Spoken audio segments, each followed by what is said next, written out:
Hello again, friends, and welcome back to another edition of Jim Cornette's Drive-Thru right here, wherever it is that you have pulled up to on this Monday, or perhaps on another day, whenever it is that you're listening to it.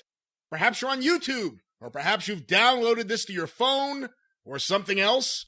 Who knows? But perhaps you're sitting in a federal penitentiary with nothing better to do with your time. Can they download podcasts in a federal penitentiary? I don't know. Do they have smartphones?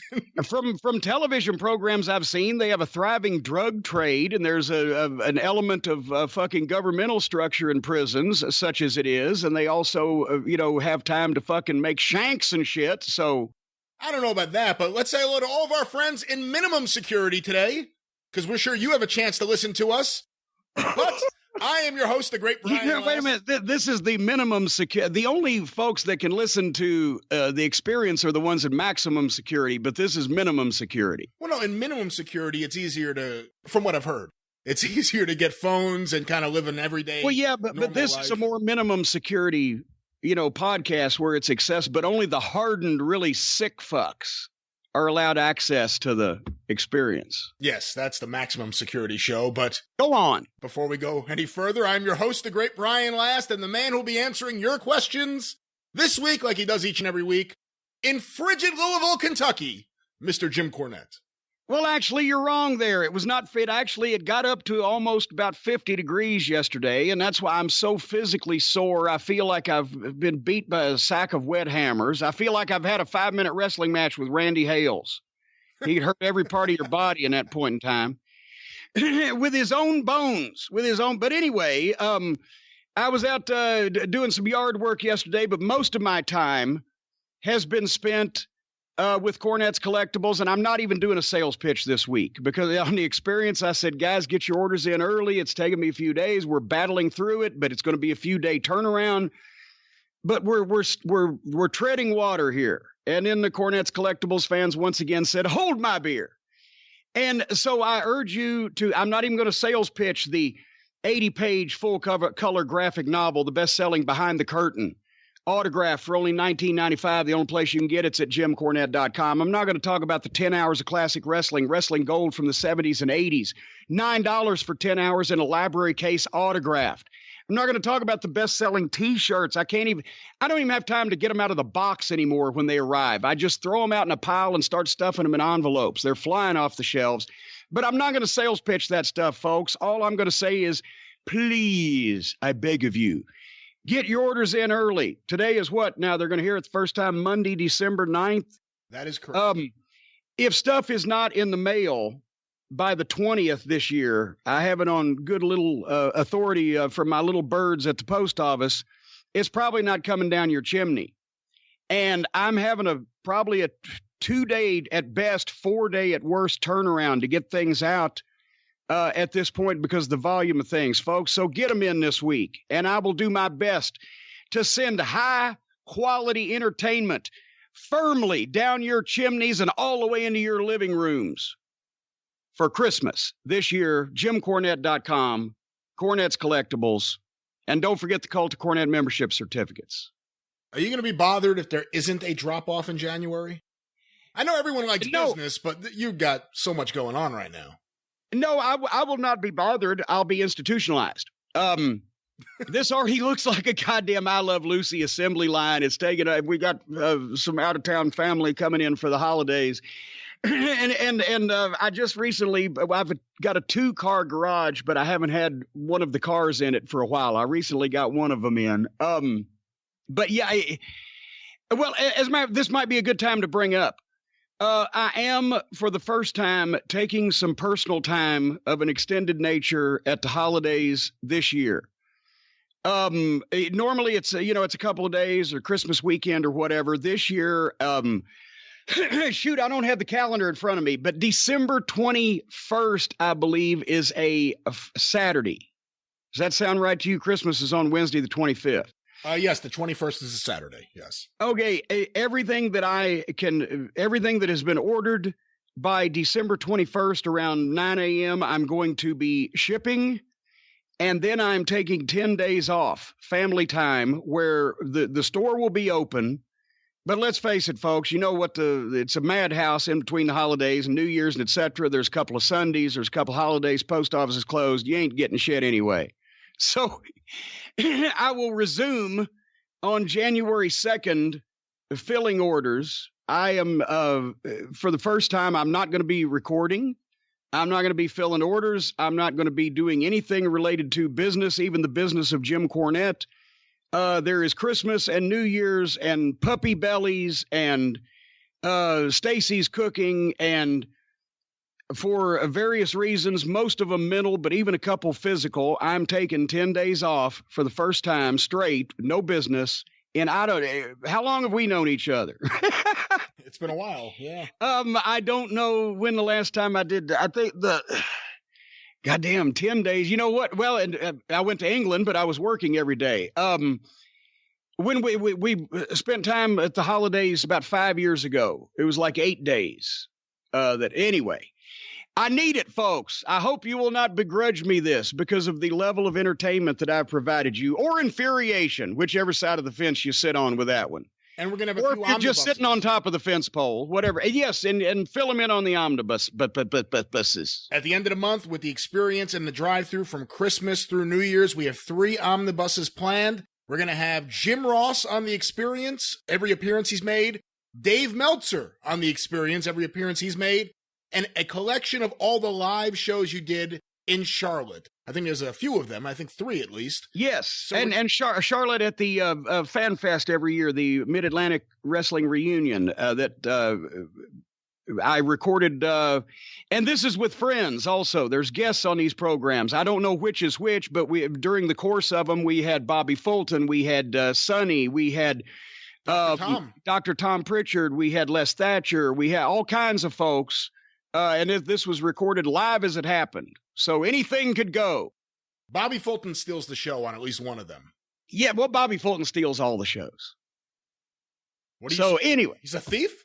As a matter of fact, that's how Bobby and I met. We were at the county fair, and I reached in my pocket to get $1 to buy a Coke and shook hands with Bobby Fulton. And that's the first time we met. No, but anyway, yes, that's what we're doing for the holidays. But I appreciate everybody giving me a chance to, as Ernie Ladd would say, wring my brain out. Your brain is like a sponge. When it absorbs all the knowledge it can, you must wring it out.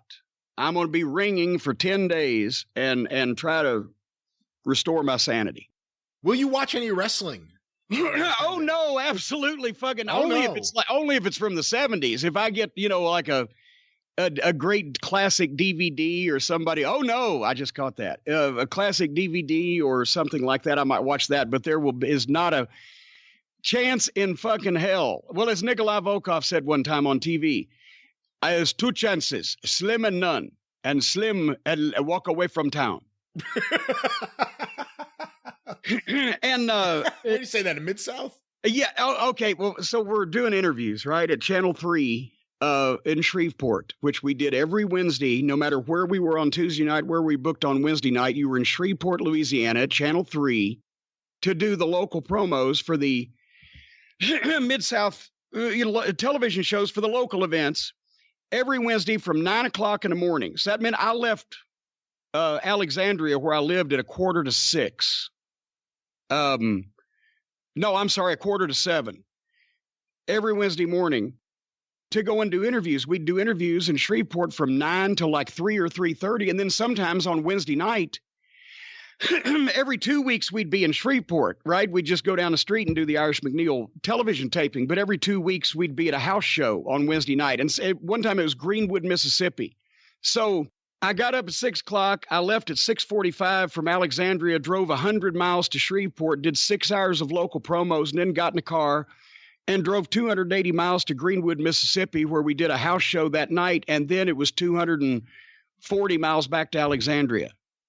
That was a Wednesday in Mid-South. But anyway, so Butch Reed was a fucking, he liked to joke around. He's the one, he'd cut promos on people. You cry, you're selling wolf tickets. With Junkyard Dog, when Dog would be saying something, building up something as bullshit. But you're selling wolf tickets. And another thing that Butch said was, you got two chances, Slim and none, and Slim just left town, right? So Butch is making cracks and JYD's making cracks. Of course, I'm a one-liner machine, whatever the fuck. And Nikolai Volkov decides he's going to get with the program and be entertaining, right, on his promos. So what he did was he got up there, let me tell you something, Terry Taylor. And he really talked like this. Nikolai's accent was not exaggerated. I mean, you know, exaggerate when he wouldn't yell all the time like that, but he talked like that. He had the accent. He was from fucking goddamn one of those Ukrainian, Russian sounding countries. Anyway, he said, let me tell you something, Terry Taylor. You have two chances to beat me in Biloxi, Slim and a none. And Slim has walked away from town. And Watts stood up because Bill Watts supervised every single one of the local promos. Bill Watts stood up and said, cut! Do it again, Nikolai. 10,000 comedians out of work and you're telling jokes. Last thing we need is a Russian stand-up. Yes, sir. Yes, sir. I do it again. Because Watts would fucking yell at anybody. He didn't give a shit. And that was the smoothest local promo session of any company I've ever worked for. It's like even the cameras were afraid to break down. And even though the heels and baby faces were together in the room, imagine you're in a TV studio and on one side there's like the news set, right, with the weather map and everything. And that's all dark and they've got stuff sitting in front of it because they're not using that now. But on the other side is, you remember in Mid-South, they had a blue curtain and a podium where Reese or Bowden or Jim Ross, whoever conducted interviews with the baby faces usually. And then there was another colored curtain lit differently. And that was where the heels did their promos. And instead of 1 3-minute local promo being all baby faces, the way that Watts did it, which was genius, was so he could have confrontation, was the podium and the announcer were in one studio and they'd bring in the baby face. And then they'd say, standing by in another studio is his opponent so-and-so, and they would go to the heel in the other studio. However, the other studio had no wall in between. It was literally 10 feet to the fucking right, but because you couldn't tell, right? Have I described this correctly? I think so. Okay, but here's the kicker. Because they were using local TV station cameraman and TV station employees were just obviously allowed willy-nilly to walk through as long as it wasn't a hot set. Red light was on, meaning we're recording. They can walk through and do their business. It's their TV station, right? So all the baby faces sat at these two tables set up on Watts's side, on the left-hand side where the podium area was. And all the heels sat 10 feet over there behind a monitor on an equipment case is what was separating us from the baby faces.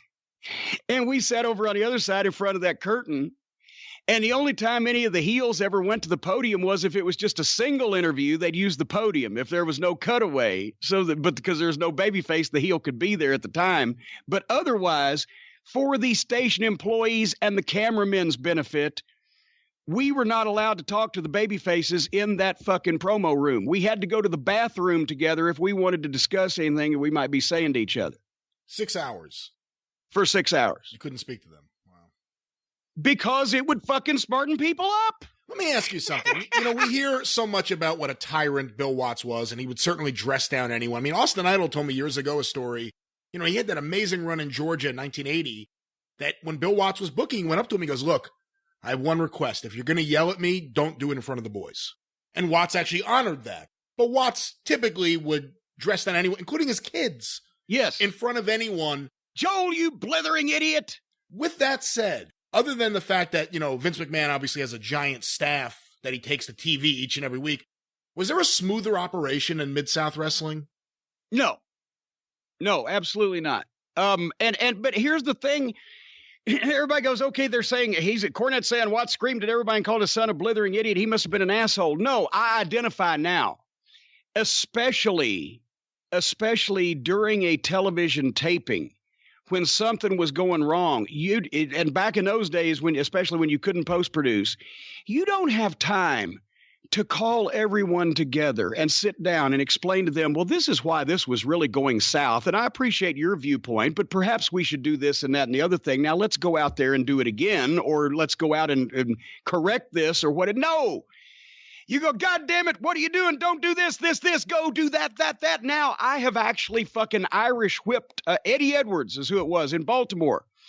Eddie forgot he was supposed to do a run in. And was not standing by to run in because he forgot that he was supposed to be doing it. And I love Eddie. I'm not knocking him.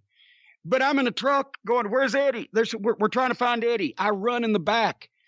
And there comes Eddie running up. They've just found him. And he's as a refresher, as I grabbed his left arm, I said, get to the ring, hop on so-and-so and so-and-so will peel you off. And I Irish whipped him down the fucking aisleway. And he didn't get mad because it was his fault. He was late. But this shit is going down in real time a lot of times. Or you've got 6 hours to do fucking 9 hours worth of television work anybody else would normally do. So you don't have time to sit around fucking. No, you say, God damn it, do this. Shit, the heat is on. And that's what. Now that obviously that there are these giant staffs and a lot of producers and everything's micromanaged, there's not a lot of that coming from one particular individual. But in the old days, whoever the booker was basically the only guy or maybe one of two guys giving out anything. You had to do it quick, not polite. And they listen to you when you're straight. You fucking idiot. We're all going to die because of you. That's a way to get your attention. Now go out there and do the whatever the fuck. And it was the same way shit was delivered to me. I'm not saying everybody screamed at everybody for everything, but when something is going on, something's going wrong, something needs to be changed or something needs to be saved, there's a lot of fucking urgent yelling going on. But no, to answer your question, Watts's operation in every way, the house shows starting on time, guys getting there on time, because if they didn't, they got fined. But the promos, the television, the layout, that's where I learned at promos to read formats. Because as we've talked about before, the show bicycled around the area. What showed in New Orleans, the same show might not make it to fucking Oklahoma City for 4 or 5 weeks. So anytime you're doing a local promo, you have to see what segment of what show your promo is in, and you can refer to anything that's happened beforehand, but not afterwards, even though you've already taped sometimes 3 or 4 weeks worth of television. So that's how I learned to goddamn read formats and keep track of shit. And everybody else had the same opportunity because he gave you all the formats, all the sheets, all the paperwork, where your promos were going. It was your job to read it and figure it out and remember what you'd done. It was a wrestling college. And by sitting at Watts's promo tapings on a Wednesday for 6 hours, you could not only learn how to obviously cut promos, you could learn how to fucking write and time television if you so applied yourself. Did you ever have, either in Mid-South or somewhere else, a day where you're doing all these a long day of promos, and for whatever reason, you hit a block, you hit a wall, and you just couldn't come up with something? No. All right, forget my question. Well, no, I mean, honest God, because here's the thing. It's local promos, and so it's only going to show in one market. So you could technically do the same promo, more or less. I mean, we had nothing written down. We're doing it off the top of our heads. You could do the same promo if you had the same match with the same team or whatever. But a lot of times they were different because the guy in front of you would go longer or go shorter, or you'd refer to something that was going on in that market. Like JYD would say hello to the Honorable George C. Culkin, a Jackson, Mississippi promoter that was the virulent racist and hated him. And every Jackson, Mississippi promo was JYD talking about how much he enjoyed last time he was up in Jackson, sitting on the front porch of George C. Culkin's house, eating some fried chicken and watermelon with him. And how then Butch Reed had spoiled it that night at the fairgrounds, and how this time it was going to be different. And George C. Culkin told him he could come back and have dinner again, blah, blah, blah. And, of course, George C. Culkin would call fucking Watts and scream at him because that so-and-so's talking like he came to my house and blah, blah, blah. And Watts would say, yeah, and the fucking house was sold out. Wasn't it, George? So fuck off. But all those things were variables, and Watts would change the matches up in a lot of cases around the territory, especially some of the underneath ones. And so you just did it off the top of your head, so you could obviously repeat the same lines when you hit on something that was, kind of a good one, like with Watts in the last Stampede. On every local promo, I said he's walking so tall, the top of his head's coming through his hair. He's got a mouthful of memories. His brittle old bones can't back up anymore. But anyway, but no, I never really got stuck, because you can just blather your way through it. To whether they were all great or not is subject to debate, but I never had a problem filling the fucking time. Every now and then on Mid-South, when you watch some of those local promos, you hear some laughter in the background. And there are some funny guys. I mean, even though you're a heel, you're a pretty funny guy. Jim Duggan, if you have never seen Jim Duggan before the World Wrestling Federation, you need to see him in Mid-South, not just in the ring, but his promos. Oh, yeah, that was the best part of Hacksaw in 84 in Mid-South was the promos. Who would typically be laughing? Who was the guy who would always crack up at these promos? Was there one particular person, or how did it work? Well, no, sometimes it depended on how it struck an individual person, but Nikolai was a bad laugher. He would just, there'd be guys over there with their mouth like that, or trying to not, but you'd occasionally hear the giggles. And sometimes, every once in a while, I remember a cameraman would actually crack up, and then Watts would give us, "All right, cut." But he'd get mad at the fucking guys for being funny. He's like, "God damn it, sell the fucking tickets. Don't entertain the cameraman." But, if he would be mad at guys for being funny, if it did, like me being a sarcastic smart ass, he was fine with. He never told me. The only thing that JR has told this story 100 times. I think the only time that Bill Watts ever told me to do an interview over again or criticized one of my interviews. And imagine that I was there for a year. So imagine how much territory that takes in. When I first got there, I was trying to, to do the fucking Lawler Lance thing with Reeser Bowden, because he was such a fucking topic, right?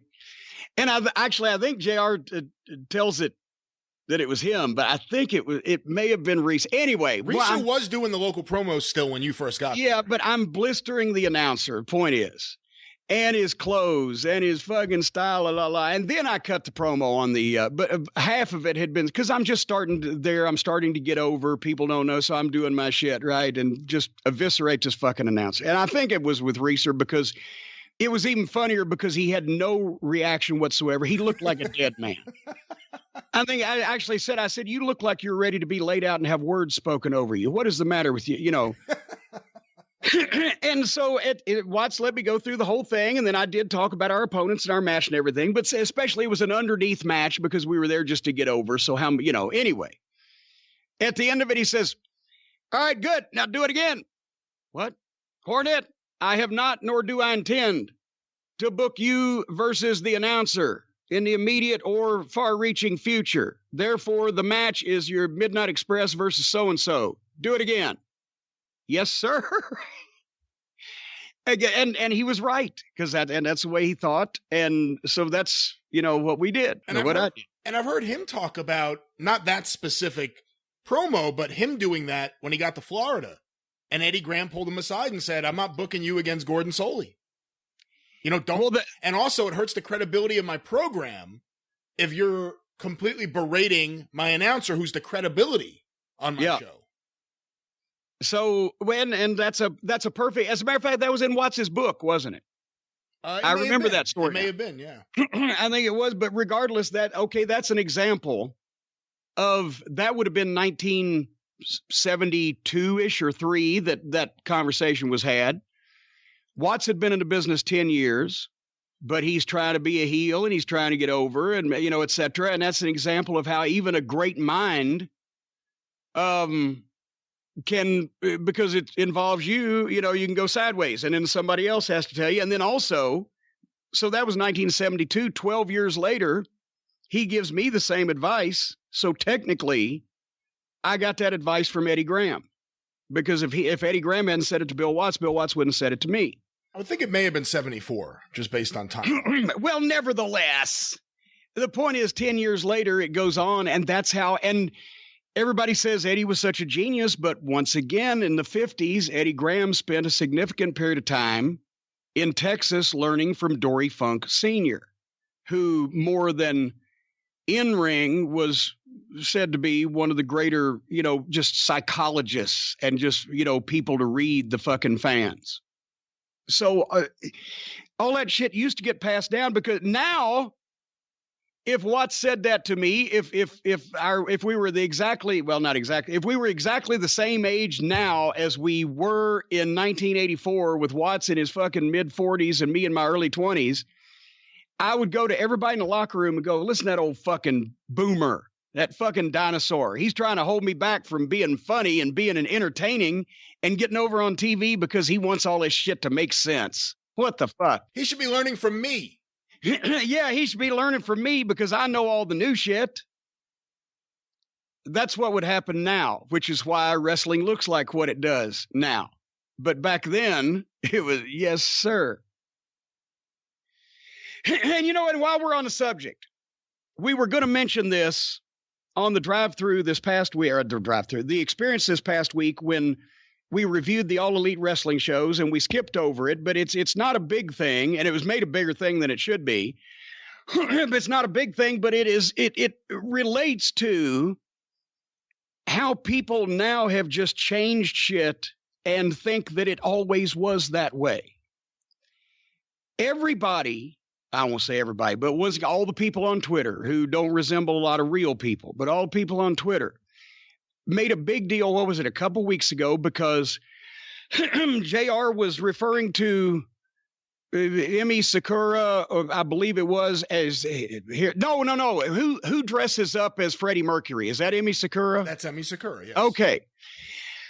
Here she comes looking like Freddie Mercury with the mustache and everything. And JR said, Freddie Mercury's never looked so Oriental.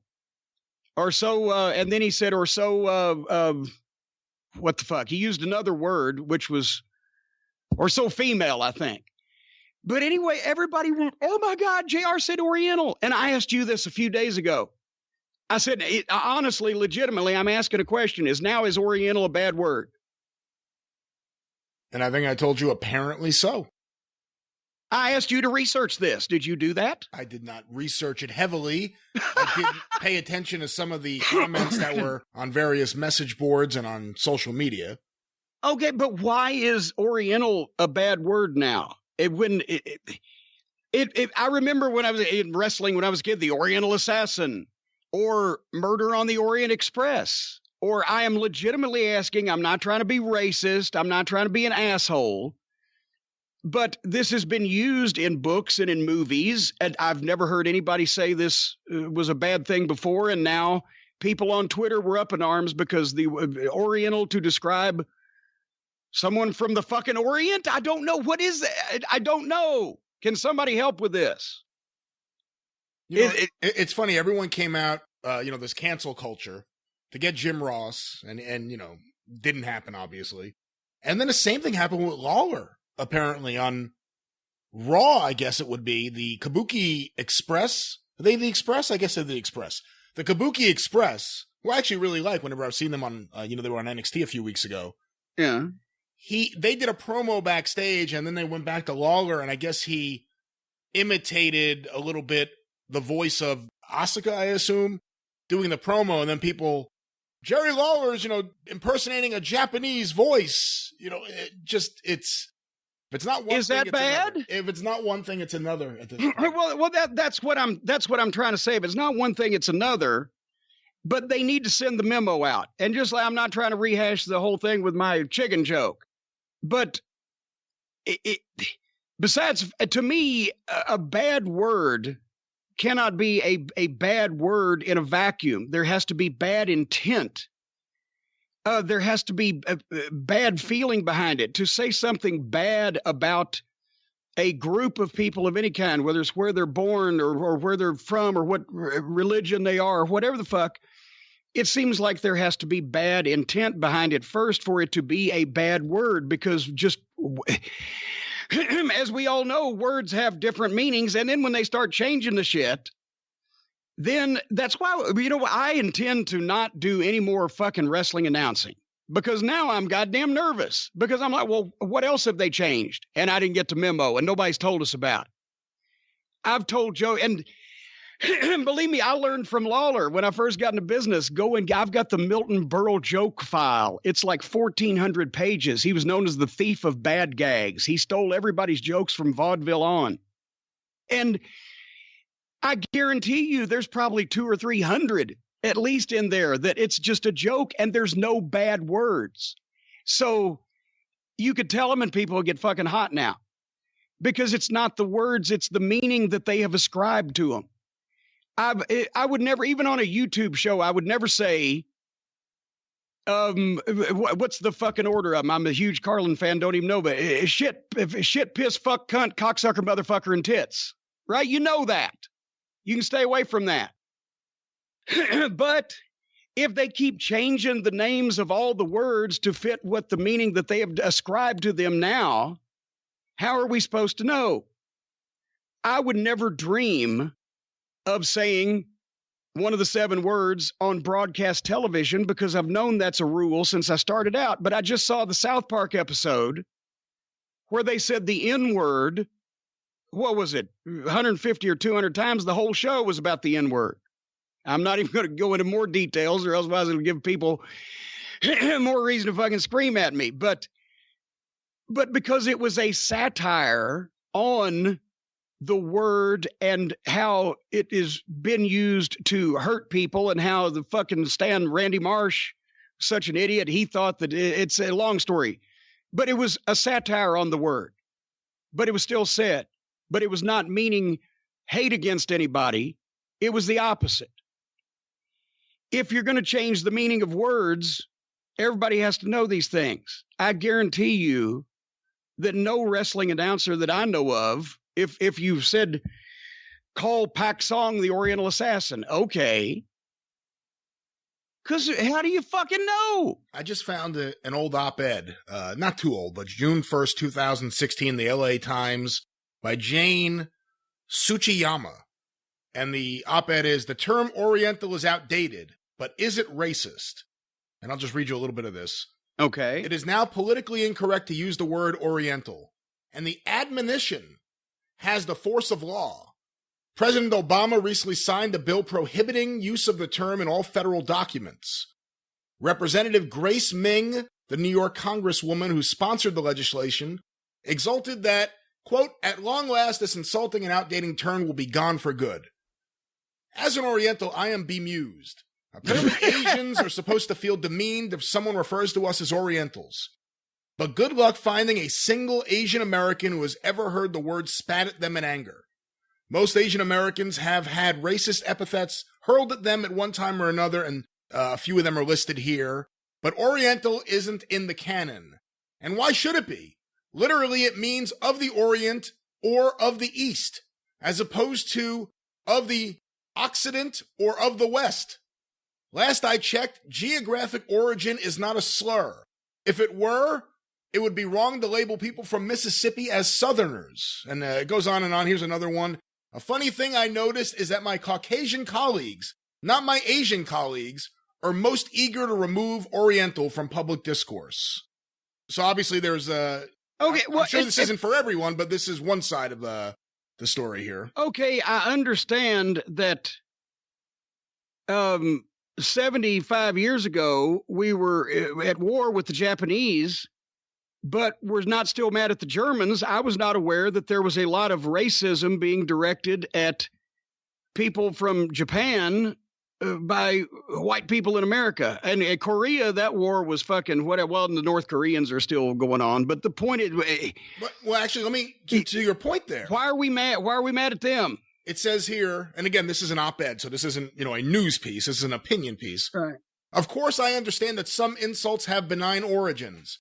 Jap, for example, is simply a shortening of the word Japanese, but that one stings.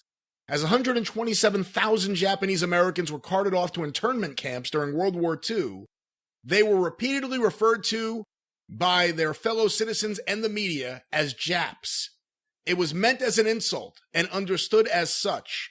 Clearly, context is important. Yeah, well, and as a matter of fact, obviously that word was used a lot because there was so many heels in wrestling in the 70s. That word used to be used by the baby faces.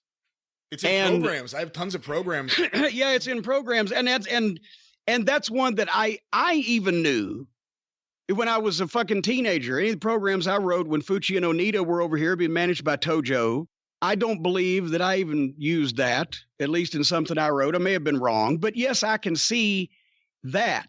And also, as we know, this turned into a whole goddamn show about World War II, but if I was Japanese Americans, I'd be fucking throwing some slurs at the white folks, like George Takei, who's told a story of they rounded these people up that done nothing and fucking threw them in fucking a concentration camp, basically, for fucking 4 years. So, but anyway, I have no idea why the white American folks are mad at the Japanese or the I started to say Oriental or the Asian folks or whatever. But once again, it's some thought has to go into how it was intended. Was it intended to mean bad things against a whole group of people or whatever the fuck? If you're going to change names of words, aardvark, colonoscopy, whatever, just change words willy-nilly at random. I don't know. I'm not getting this. That's why I'm not announcing wrestling anymore. Fuck it. And context is important, that I'm not a big Jim Ross defender, but in this case, I think everyone kind of went overboard. And let me just, one last quote from this column here, this op-ed. I see self-righteous, fragile egos eager to find offense where none is intended. And intent is important. I mean, that's what it's about. And I'm going to say one more thing. I wouldn't even bring this up. This is a whole new can of peas, but goddamn it, I'm going to say it. I have gotten at least 5 emails. And that doesn't sound like a lot, but it is a lot when you're about to hear this. I've gotten at least 5 emails from people just fucking reaming me out for being a no good piece of shit because I am such a racist fuck. And each of these 5 emails has several times in talking about me being such a horrible racist and how dare I be a racist, says, fuck you, you fucking faggot. There's something wrong with that. This guy is fucking telling me I'm a horrible person because I hate an entire group of people and use words that slur their names and reputation. And then says, fuck you, you fucking faggot. So, too bad you can't sue these people. Well, you know what? That's exactly what I ought to do. But should I sue the people using this language, or should I sue the people changing the names and the meaning of the language? Either way, either direction I wanted to go, there is only one person that I would have represent me in court and lead my charge for legal justice. Call Stephen P. News.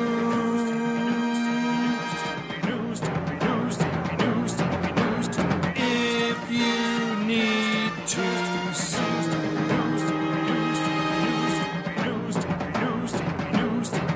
An outlaw mud show or two. Still to the rest. That's right, ladies and gentlemen.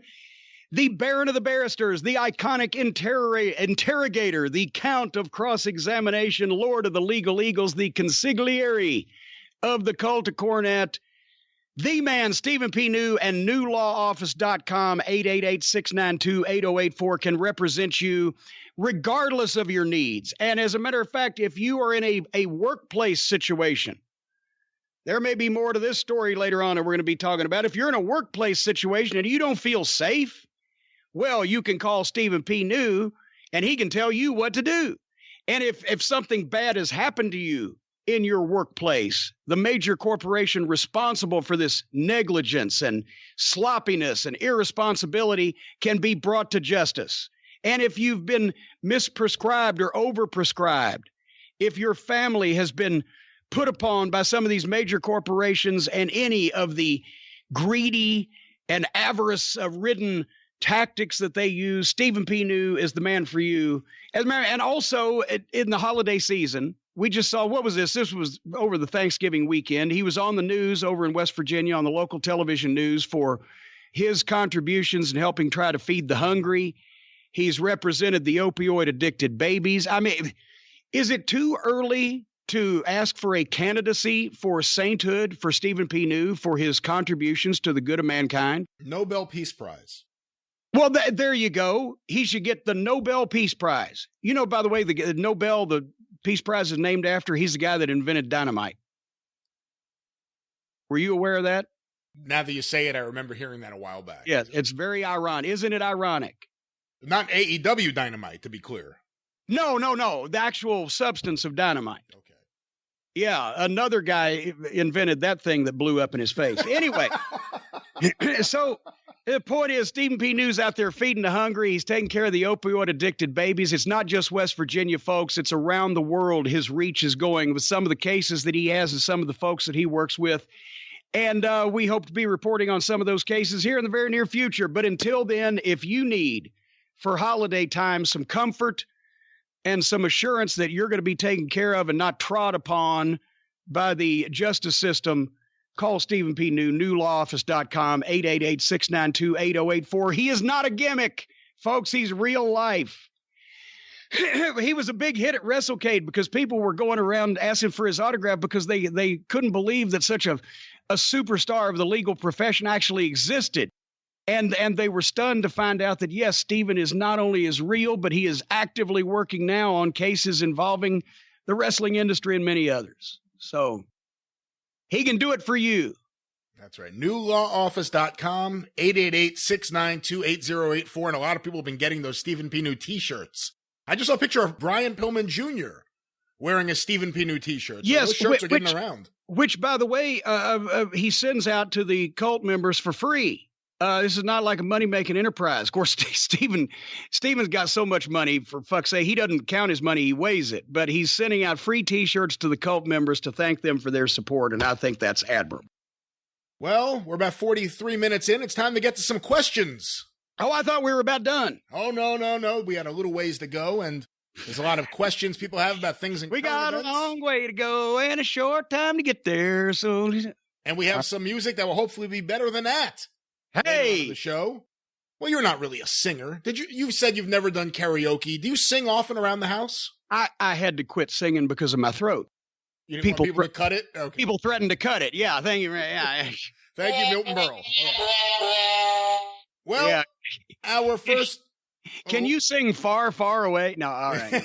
We have a couple questions that were sent in by Charlie in Starkville, Mississippi. Now, wait a minute. Have you got some kind of fucking deal going on with Charlie in Starkville? Because I hear his name and address popping up a lot. We'll get to that in a moment, but I will say, Charlie... Oh, so you're going to tell me off air, yeah, the guy's slipping me a fucking $5 under the table. We'll discuss this on air after I get to these questions, but I will say Charlie sends well-written questions. He sends questions that are usually timely and a topic that other people have sent questions about that sometimes they don't make any sense. Sometimes there are no periods or commas. He knows how to get to the point and actually put a period on things. So that's all right. Well, why don't you do the same thing and ask his fucking question? What are your thoughts on MLW releasing Teddy Hart? And if he didn't have all of his personal issues, do you think Hart could have ever been a main event level talent in the WWE? Oh, well, first of all, and I do not have any idea of what led to the things that I read the story of Teddy.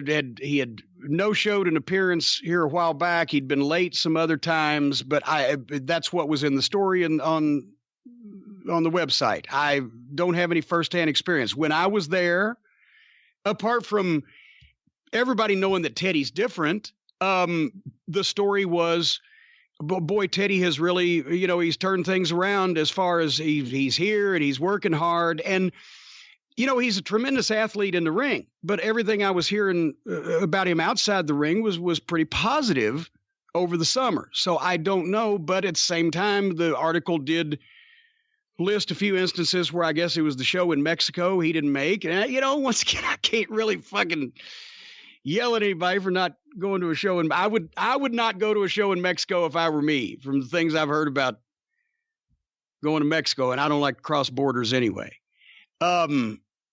being late for promos and etc. Okay, that's not a major thing. There probably is something else going on.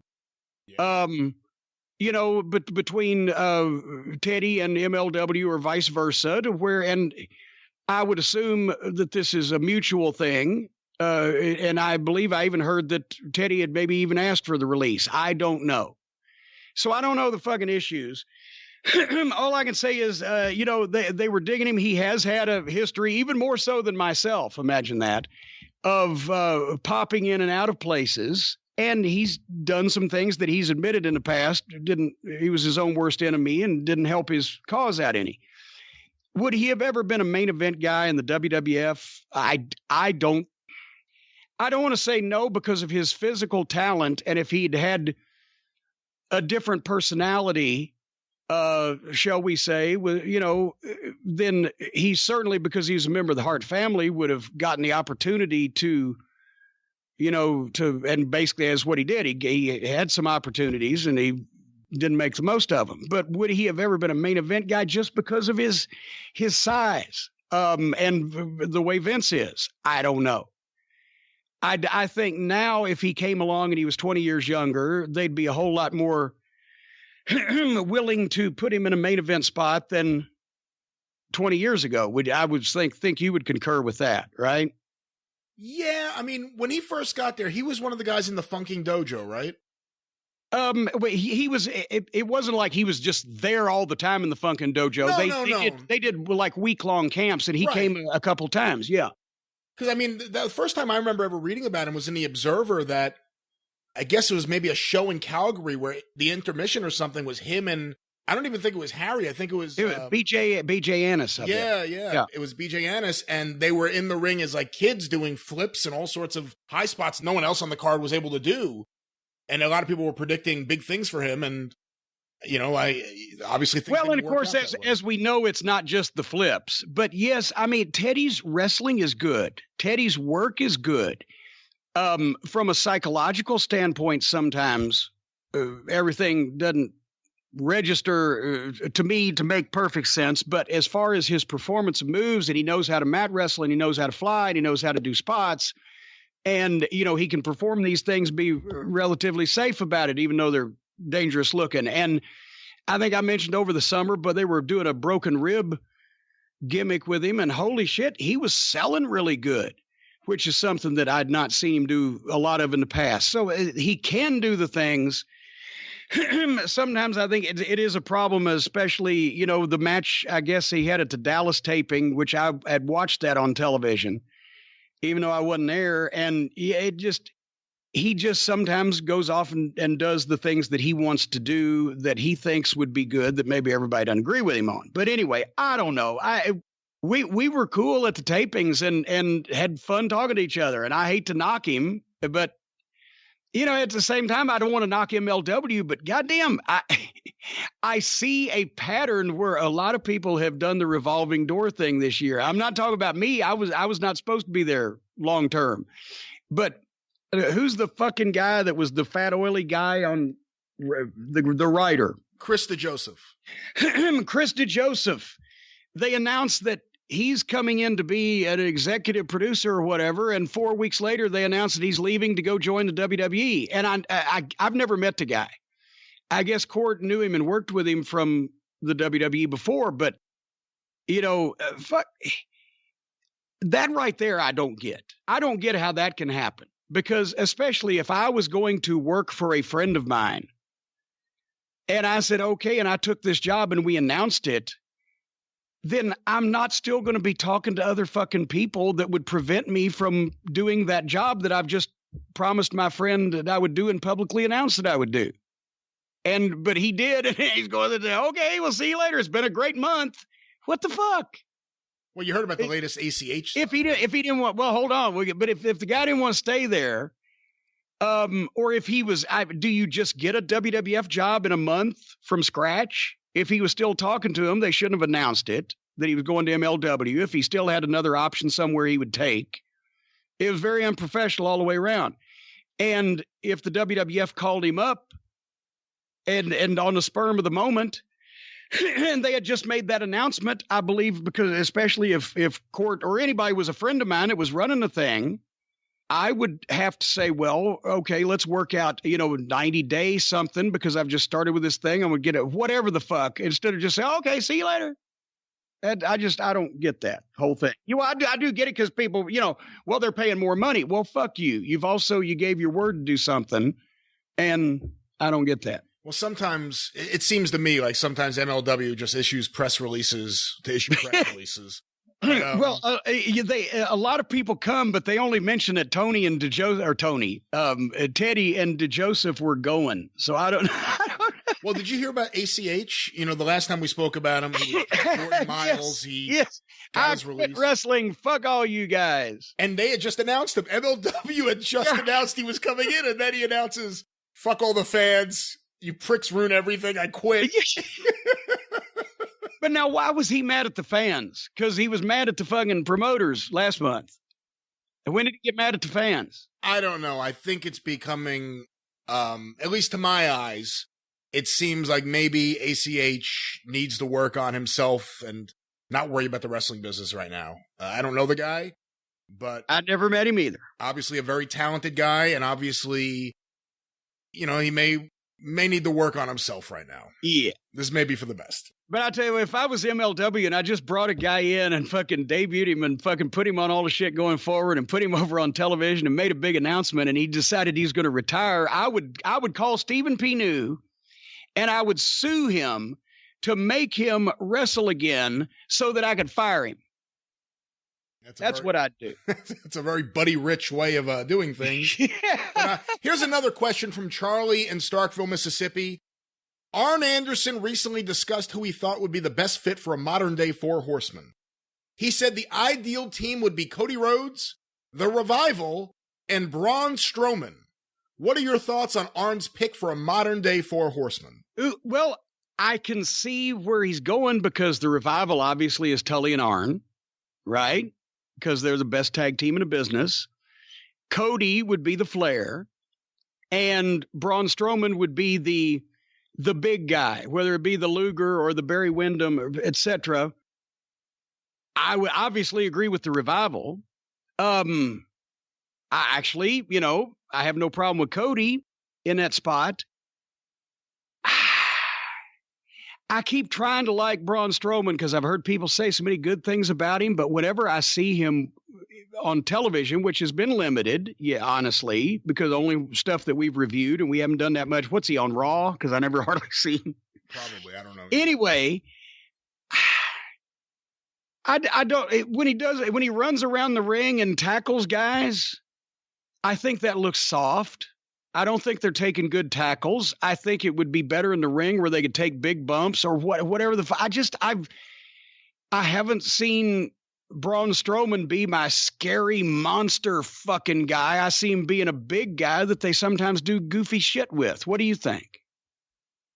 I think he's a guy with a ton of potential, although I've been saying that for a few years, so I don't know how long I can keep saying that, even though they misuse him. But I don't look at him and think Horseman. But then again, I also think it was a massive mistake to ever do the Horsemen again after 1988, and I don't think Sid Vicious was a Horseman. I don't think Brian Pillman and Chris Benoit should have been Horsemen. I think Chris Benoit and Brian Pillman kind of made you look at Flair and Arn and say, well, these guys are old because these guys are so young. Yeah. So I think Benoit should have never been a Horseman anyway. And I'm not saying anything bad about Chris Benoit. And I'm not saying he was one of the best in-ring talents in the world, but the Horseman image, the Horseman, Pillman fit right in. If Brian Pillman and Ric Flair were the same fucking age, good God, that would have been the greatest combination in or out of the ring in wrestling history. Pillman would have been a Horseman. Benoit never, and like I said, not just about work, but go ahead. Let me ask you one then. Someone like MJF, would something like that be good for him, or would that hold him back being in a group with other people where he's not the main guy? No, well, I see what you're saying, but that's not a rule of thumb. It depends on who the guys are. MJF and the Horsemen would have been phenomenal. If he fully formed as he is now, showed up in 1986 and took Tully's place or maybe was there instead of Tully. Okay, let's say they never saw Tully. So we're not just changing people around. MJF would have fucking fit. I know him well enough to know that he probably does not consume as much alcohol as any of the Horsemen did, but he would have fit in with them professionally on promos in the ring. He would have fit in with them personally with the look and etc. and the fucking expensive clothes and the whole, personality there. And he would have been probably more like JJ in that while he fit in the group, he at the same time was probably more personally responsible than a few of them. But yeah, I think he would have fit in the 80s fucking Horseman group just fine, especially verbally. But to this question about a modern group, let's say we're going with Cody and the Revival. Would he fit in with something like that? And let me throw another name at you. Would Hammerstone fit in a group like that? Well, that's what I was going to say, because Hammerstone, that's why I think probably that they put together the Dynasty and MLW, and that's why Hammerstone would be great in a group like that, because he makes the group and the group protects him. A physical specimen like that, he makes the group look fucking fantastic by being there, and because he's such a talent and has such potential, the spotlight does not have to be all on him to where it sunburns him before he's ready, but you can then have the opportunity to do things within the group with him that end up after a year, he looks like a bigger fucking star because he's been in it than if he'd been by himself and you had to expose a lot of his weaknesses because he's still a young man. So that, yes, you always, well, look, he could have been Luger. He's the Luger equivalent. Because they got him when he was green, but he looked like $1 million, and he looked like not only physically, but emotionally and personality-wise, like he hung around with this group of fucking, jet-setting, rich professional athletes. But you can put him in the middle there, and then he can learn from the more experienced guys in the group.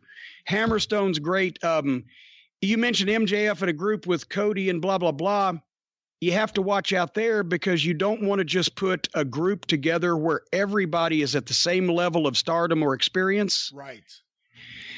Remember, Ole was in the first run of the Horsemen just because Arn Arn said something on a promo and then it took off and they decided to name themselves that. But while Ole never went out to the bars and drank, didn't run around like Flair and Arn and Tully, and later on, like Luger, didn't have the pussy magnet fucking personality. He, at the same time, fit the Horsemen because the original image was guys that are all champions. Because they had the tag title, the U.S. title, or national TV, whatever the fuck it was, and the world title. So Ole fit in that respect, and then later on, they plugged in that spot with a big guy that looked like that he hung around with those guys. Hammerstone would be perfect there. When you have all guys that are trying to get over from scratch, then to put a group together like that, they either all have to already be over, or at least 2/3 or 3/4 of them are over, and then you've got a spot or two to play with. On the topic of Luger, I'm a big fan of Lex Luger in 89 and 90. I don't think he gets... Now he does more than ever before, but I was going to say I don't think he gets the credit he deserves. But you were on the booking committee for a good chunk of that period of time. What were the thoughts on Luger? Was it he's finally getting... I mean, look, he had a great match with Tommy Rich. He was really good as a heel before he had to be turned babyface because of the Sting injury. He had those matches with Stan Hansen. I mean, he did a lot of great stuff that was somewhat atypical of Lex Luger for other parts of his career. Were you guys optimistic that he's figuring it out, that he's getting it, that he's into a better... What were your thoughts about Luger in 89 on the committee? Yeah, well, that's what Flair had been working toward, is getting Luger and Sting as polished up as he could. And no, we definitely considered it. It wasn't just because Hurd was sitting there. It's no secret that they signed Luger and Sting to the most money, and Flair because they had to have Flair. But they signed Luger and Sting to the most money of anybody else in the company right from the start, because to the TBS executives, Luger and Sting looked like the stars. They were better looking. bigger, more what the laymen looked like as wrestlers in those days, because they looked like Vince's guys, right? So where Herd and some of the other executives made their mistakes was they kept trying to rush. And back then, elevating a guy was a multi-year fucking pattern. Look, they brought Sting in Clash of Champions 88. And didn't bring him in, but that's when Flair first did that match with him, 45-minute draw, put him on the main stage. It was the career-making match for Sting. That was March 88. He'd been there since, late 87 when they absorbed the UWF. They were still considering and just about ready to pull the trigger on putting the belt on Sting at Wrestle War 90 when he got hurt and Luger had to take his place. So that was like 2.5 years. And what the TBS people couldn't understand, and especially Herd, was that it took time to establish these guys and to build them and et cetera, instead of just, okay, boom. And he was always wanting to, remember, they wanted to cut Flair's hair. They wanted to turn him into Spartacus. They wanted to ease him out. They wanted to, as quickly as possible, get Flair out of the picture so Luger could be the top heel and Sting could be the top babyface, because that's where they were positioned at the time. And they should have been, because Sting was a better baby. He was never a heel. But he was a babyface and he was over. And Lex, because of what we've mentioned in the past, that he was kind of aloof and a little superior looking and he didn't quite connect with people personally, he was a better heel. And that's where Flair saw that also.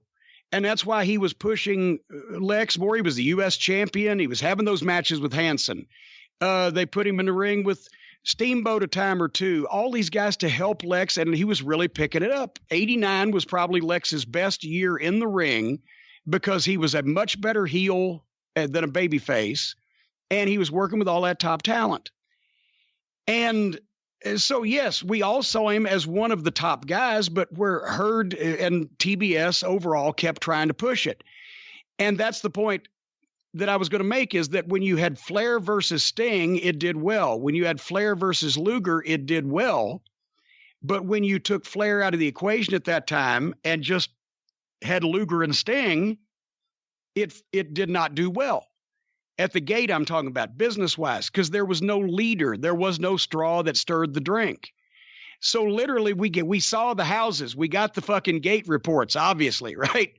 Flair versus Sting, Luger versus Sting did a lot better. Flair versus Sting and Flair versus Luger did a lot better than Luger versus Sting. There was something. They weren't ready yet. They weren't there yet. And TBS kept pushing it. So, but no, everybody was high on Lex and thought that he had done a wonderful job since they switched him heel, and he was settling into that. And it tore Flair up to have to switch him back. But that was the only thing. Sting got hurt 10 days before the pay-per-view. He was supposed to win the world title. Sting was ready for the belt at that point, or as ready as he was going to be for a while. When he got hurt, Flair could have dropped the belt to Luger for the short-term pop, and some people thought he should have done that because he had to turn Luger to get the shot at the title, because that was a huge hole to fill. Luger's the only one who could fill it. I think he should have done that. What's that? Drop the title to Luger at Wrestle War. Well, and we've talked about this before, but where he was at was, in those days, you did not only did you not drop the title just willy-nilly, but also he was afraid that if he dropped it to Luger at Wrestle War, then that would be good then, but then then somehow he would have to get the belt back, because everybody knew it needed to go to Sting, right? So you're talking about, if he put the belt on Luger, Luger's got to have it for a little while, or elsewise it buries him. And then fucking Flair's got to win it back, and then they got to reset. And by the time they do that, will Sting be as good off as he was at that point? We're talking a year, which it ended up being a year, or a little bit over, even if he didn't drop it. Because Sting was out for 6 fucking months at least, because it was a torn ACL, and then he had to. So he figured it'll bury Lex if he wins it but loses it back quick. If he doesn't lose it back quick, we're looking at a year and a half to put the fucking thing on Sting, because it will not get Sting over to beat Luger for it. The whole idea was Sting beating Ric Flair. And Flair had promised Sting the belt. And so for all those reasons, he said, fuck it. We'll turn Lex for this 6-month fix, but I'm saving he wanted to make Sting the made guy, the guy that Flair made. If he made Luger first, then Sting does it. Imagine if, I'm trying to think of another similar situation. But anyway, it was a bad situation, but that's why he did it, because he wanted Sting to get back in the ring and re-racked and put the belt on Sting as quickly as he could, and it was still a year. The Ric Flair as Spartacus thing has been talked about for years. Was that something Jim Herd was serious about, or just something he threw up as an idea in a meeting? In between, he wasn't going to fucking die on that hill if it didn't happen, but it was more than just a casual he wanted him to, that's why he got that fucking haircut. He wanted him to dress up like a gladiator of some description. It was all just, I think it was stuff that he wanted to see, what way can I just drive this guy off?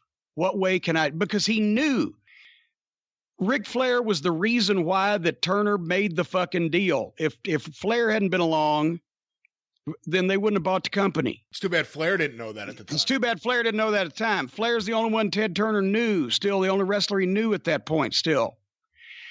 And just the concept of wrestling. And so knowing that, within a year, Jim Herd is doing everything he can to try to run Ric Flair out of the company. And when Flair wrote when I wrote the letter for him, because I ghost wrote the fucking letter, but when Flair had quit the booking committee, he should have fucking known, Herd should have known, this guy is going to walk out of here sooner or later if I don't ease up on him. And he didn't ease up. So that had to be what he thought that he wanted, was to run Flair off. And he finally did it. Did Herd want Luger to win the title at Wrestle War? I don't remember. Because see, we were on the road, obviously. So I didn't see Herd until Flair had already made the decision, and that's what we were doing. Because we were that was Corpus Christi, right? We're in Corpus Christi at where the injury happened, yeah. Yes. And then we were flying the next day to Houston for TV. And Flair made the decision overnight because he said, well, we were going to, I had a rental car and I was going to drive to Houston that night, but he said, stay over. We need to talk about this on the plane tomorrow. All right. So got to the airport the next morning. He said he'd stayed up all night. He said, this is what we're going to do. So I can't remember. It may have been a week till I saw Herd. Herd never went to fucking, he may have been at the Clash, but as soon as I left the building, I wouldn't have seen him. And, Herd was only at major events. He didn't just go to every fucking TV taping. All right. Well, our next question, Jim, was sent in from Joey in Alabama to CornyDriveThru@gmail.com. Who the hell is Charlie in Starkville, Mississippi? And how does he get on the damn show every week? Is he blackmailing you and Brian? I'm sure other cult members are curious about this Charlie, too, if that is indeed his real name. And I think I answered that before Charlie's two questions. He happens to send very good questions that prompt very good discussions here on the program. He's a suck-up, is what old Charlie suck-up. He sucks up to Brian last. He does not. He has not written one nice thing to me. And it's just questions. Here's my question. But let's get our next question here. This one was sent in to CornyDriveThru@gmail.com from Justin in Iowa. I was listening to older editions of the Drive-Thru on YouTube, and over various episodes, you had a lot of negative things to say about Hulk Hogan. While this originally led into a long rant on the whole Boo Bradley, Candido Cat angle, I'll just say fuck it, just to the chase. This is why I read Charlie's emails. Okay, yeah. So don't knock Charlie. So despite your views on him, I don't know what this has to do with Boo Bradley and Candido.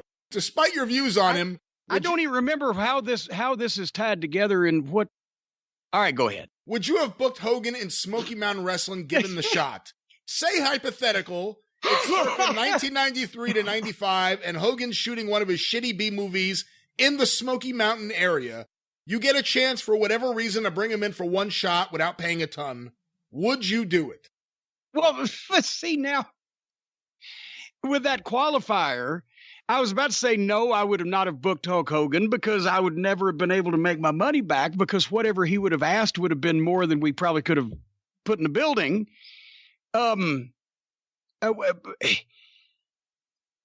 There's almost no way to answer that hypothetical of a question. Yes, as a wrestling promoter, if Hulk Hogan had said for whatever reason, yeah, Jim, I'll work for you for, $2,500 or $5,000. I mean, you know what? I mean, I could have gone to Ruben because Ruben at the start of Smoky Mountain Wrestling said, well, offer Flair $125,000 for just work for us once a month. Just do the TV, just $10,000 a shot. Right.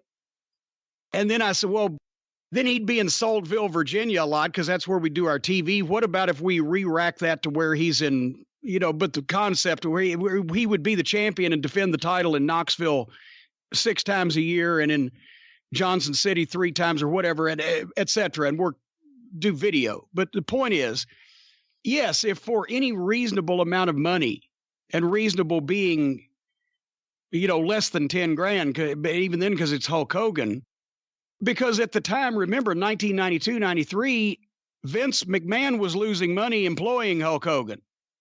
He wasn't hot at that point.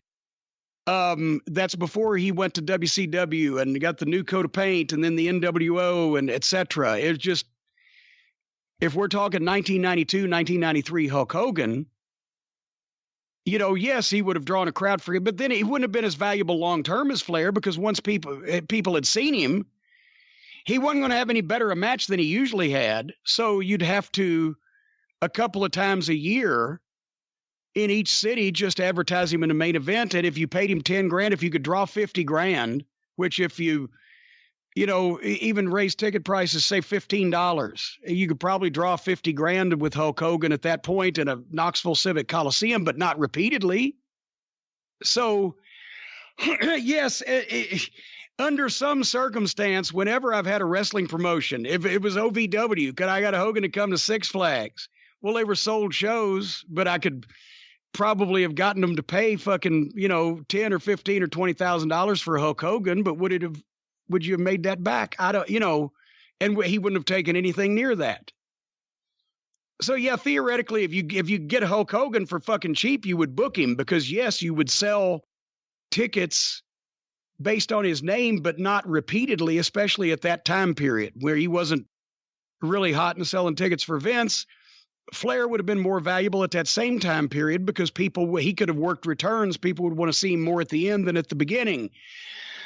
He would have been able to have great matches and get guys over, get your local talent over. Even if he beat them, they'd still be better off. You would be paying Hulk Hogan to have a match, draw on his name, and beat some guy.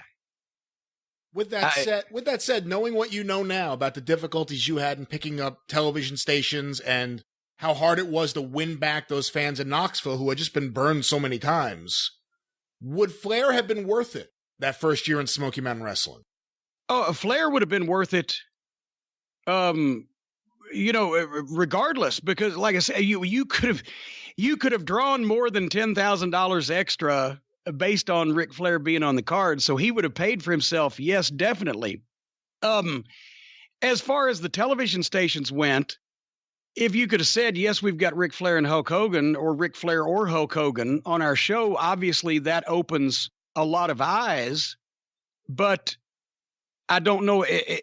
Number one, we wouldn't have had him for long term, that's for sure. So what if the station just put us on because we had one of them? Then if we lost them, when we lost them, would we get pulled off? Secondly, they were being offered television programs with Ric Flair and Hulk Hogan on them, and the people, the WWF and WCW that were offering the stations those programs were also offering to pay them. So that's the thing. I was going up against trying to get my local show put on because it would do better ratings than the WCW or WWF shows, which it did in those markets. But the stations didn't care because the show with Hulk Hogan was also paying them to put it on, and the show with Ric Flair was also paying them to put it on.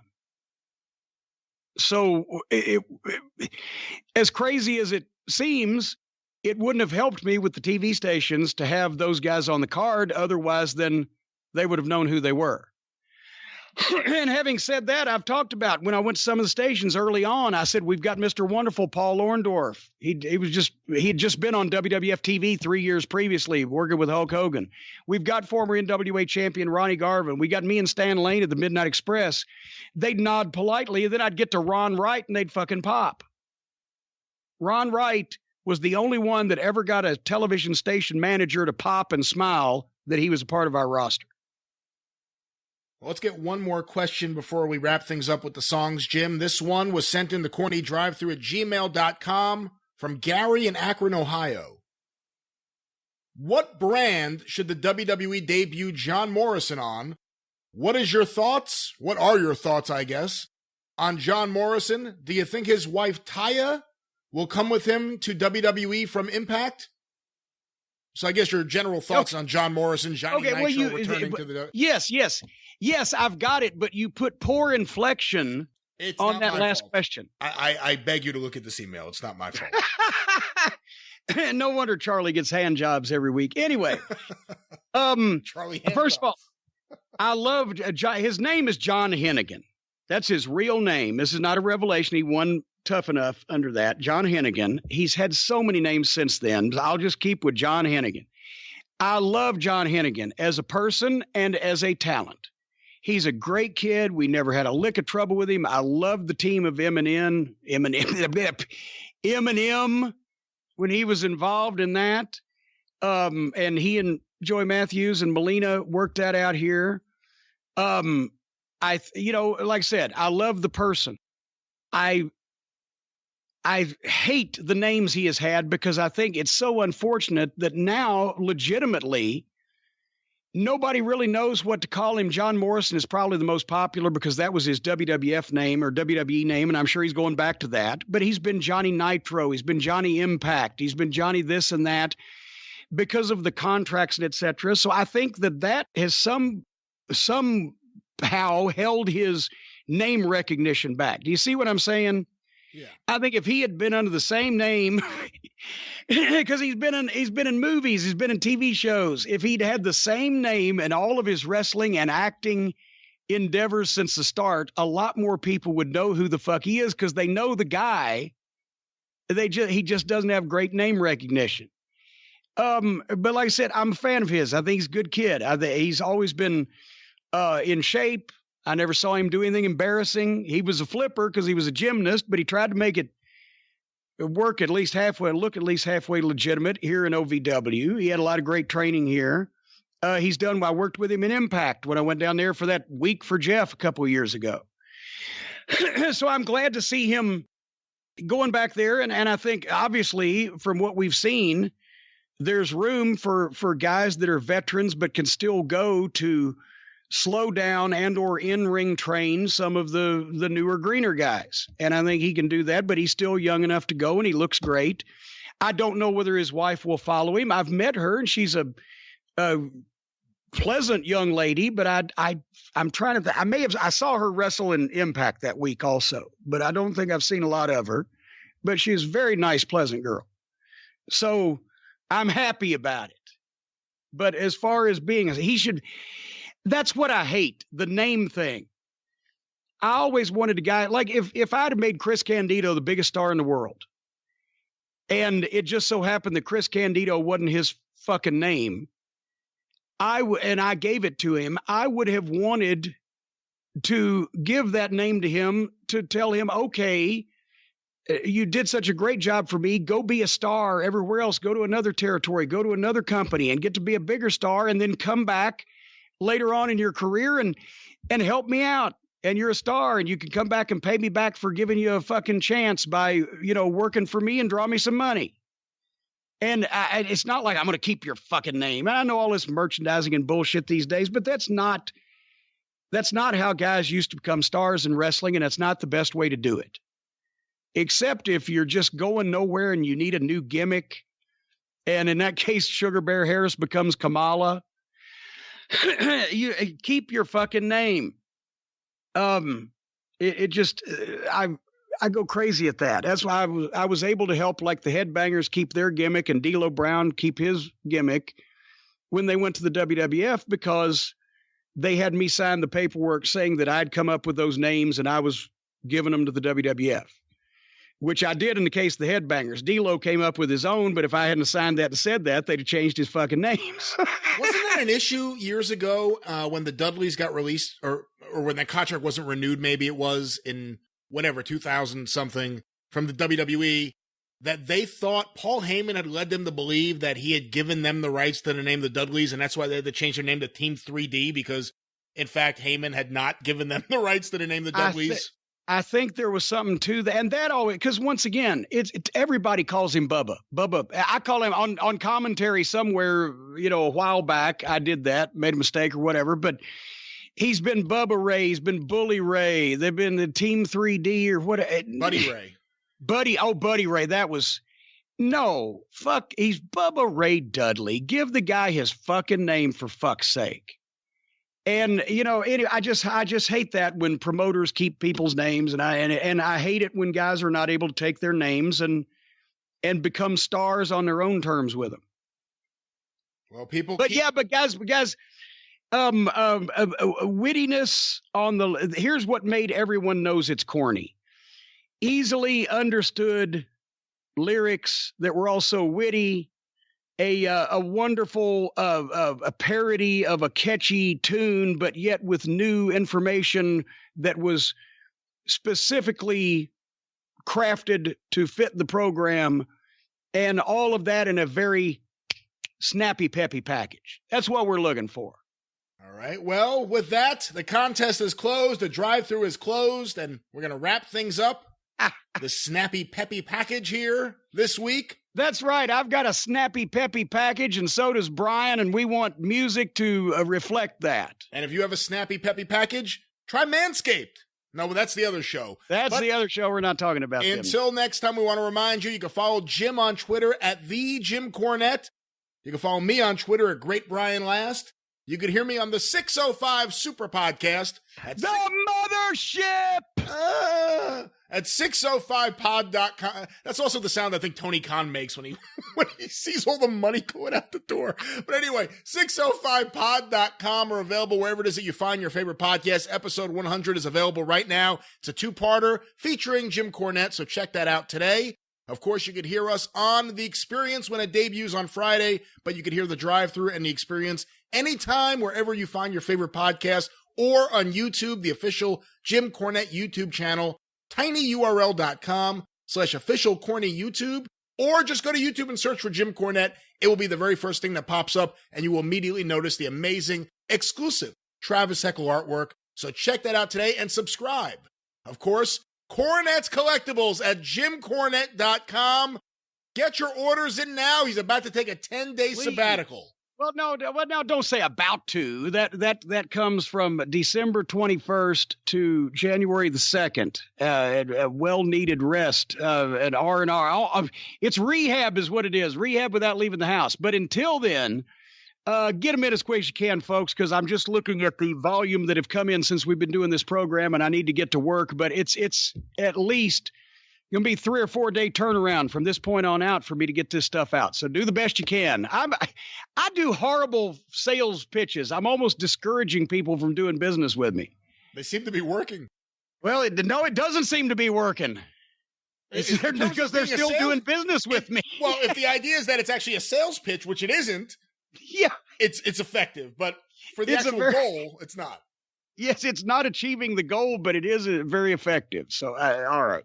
Finish this thing up. JimCornette.com. Of course, this show is brought to you by the law office of Stephen P. New, 888-692-8084, or visit newlawoffice.com.